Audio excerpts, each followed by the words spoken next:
খুব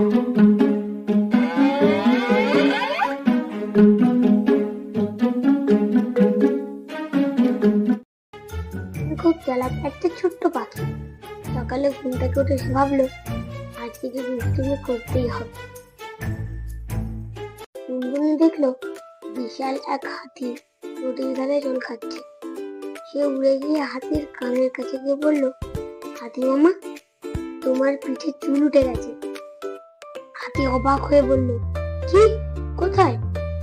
হাতি তার বড় বড় কান মেরে চুল খোঁজার চেষ্টা করলো, কিন্তু কিছু পেল না। তারপর টুনটুনি গেল এক দুষ্ট বানরের কাছে। বানর কলা খাচ্ছে। টুনটুনি চুপে চুপে গিয়ে বলল, ওই বানর দাদা, তোমার লেজ কোথায় গেল?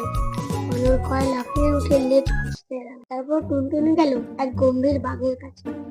সে বাঘের গায়ের উপর বসে বলল, বাঘ মামা, তোমার গায়ে একটা মশা কামড় দিয়েছে। বাঘ রেগে গিয়ে বলল, কোথায়? আমি তাকে খেয়ে ফেলবো। বাঘ তার গায়ে থাবা মারতে গিয়ে নিজেই ব্যথা পেল। কিন্তু হাতি, বানর আর বাঘ সবাই বুঝতে পারলো টুনটুনি মজা করছিল।